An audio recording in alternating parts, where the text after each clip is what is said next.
it wouldn't happen. So if you look through the wars that took place in Western Europe, most of them were just family fights. They just could not bring it together. God said it wouldn't happen. Many people tried. Have a look at some of the attempts. Probably recognise some of these men. Let me put some of their names up here. Charlemagne had a go. He was defeated. Couldn't do it. Charles V tried to bring Europe together. He couldn't do it. Louis XIV was defeated. He couldn't do it. Napoleon had a go. Kaiser Wilhelm in the First World War couldn't do it. In the Second World War, Hitler tried to bring it under one world empire. He was defeated as well. While if you look at the words of Napoleon, exiled on the Isle of Elba toward the end of his life, this mighty warrior of France made a statement in the early 1800s. He had to admit that God was too much for him. He said, I can't do it. God is too much for me. Wouldn't you agree? God is too much for all of them. When God says it will be a divided kingdom, it doesn't matter how hard you try to bring it into one. It will not happen. God said they will not cleave to each other. My friends, as you look around the world today, do you see one world empire or do you see divided nations? We're living in divided nations, aren't we? We're living in a time after the Fourth Empire of Rome, a time when the nations of the earth that ruled the earth, there's a number of them. Some of them are stronger, some of them are weaker. We are living in the feet of the great statue. While the dream begins to reach its climax around verse 44, look at what Daniel says. In the time of those kings. Which kings?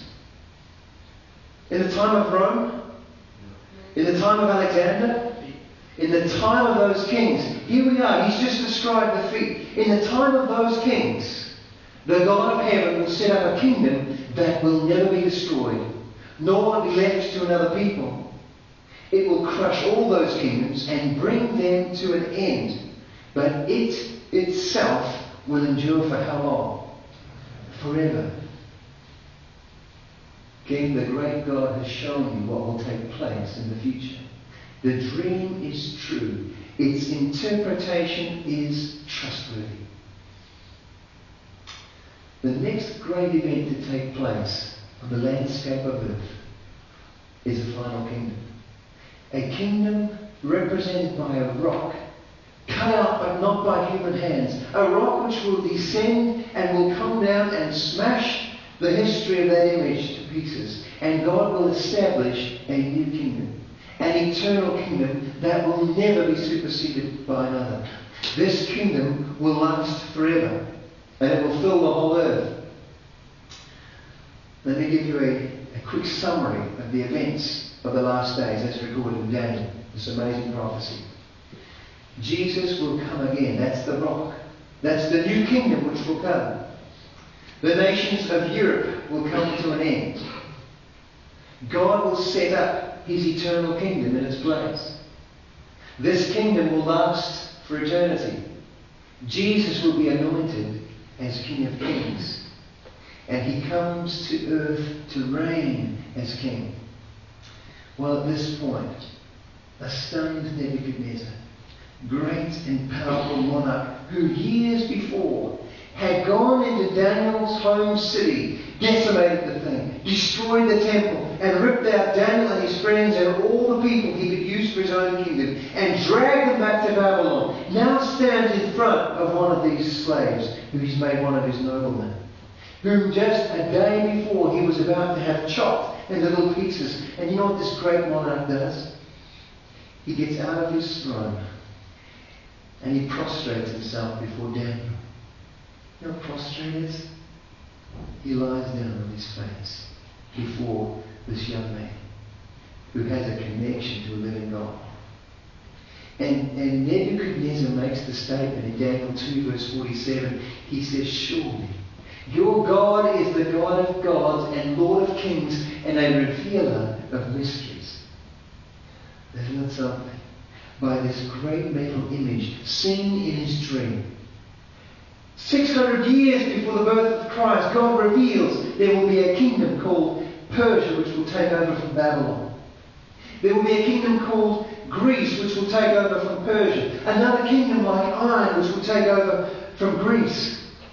And finally there will be a division of kingdoms which will reign until Jesus Christ returns in glory.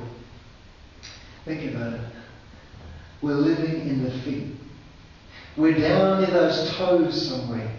Everything around me tells me that the very next thing to take place is a great rock will come down and smash everything that was before it. Jesus Christ is going to appear in the sky someday soon. And my friends, as certain as each kingdom has taken its place, as predicted, you can rest assured that not only is the first half of the dream trustworthy and true, but the last bit, the stone. Did you know that thing, that Jesus' return, is referred to more than 1,500 times in the Bible? You know, when the Bible says something once, you know it's going to happen. When the Bible says something 1,500 times, my friend, you better be ready for it. And this week we're going to learn together how God has told us we can be ready for this. This is the hope which is now burning in my heart. I want to be ready. And I want everyone I can to know that they too can be ready. What do you say? Well, let me close with the hope that we finished on last night. Revelation 21 describes what will take place sometime shortly after that rock, that Jesus Christ comes and sets up a new kingdom. This is what that new kingdom will be like. John the Revelator says in Revelation, I saw a new heaven and a new earth. For the first heaven and the first earth had passed away, and there was no longer any sea. And I saw the holy city, the new Jerusalem, coming down out of heaven like a bride, beautifully adorned and dressed for her husband. And I heard a loud voice from heaven saying, now the dwelling of God is with men, and he will live with them. They will be his people, and God himself will be with them. And he will be their God, and he will wipe every tear from their eyes. There will be no more crying, no more death, or mourning, or pain. For the old order of things has passed away. Oh, I want to be there. I want to be there. Don't you?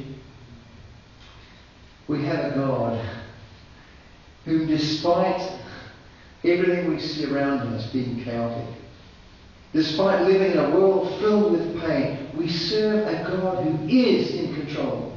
My friends, he's so in control that 600 years before the birth of Christ, he accurately describes how the earth will roll through the kingdoms, down to the final kingdom which is coming soon. My friends, Jesus is nearly here. I want to plead with you tonight. Keep coming to the series, because we're going to talk about what God has shared with us to help us be ready for his coming. As we close tonight, I want to play for you a story of a young man who figured that he was in control of his life. He had a plan mapped out for himself, and he figured that if I just follow my plan, I'll be happy. This young man is a good friend of mine.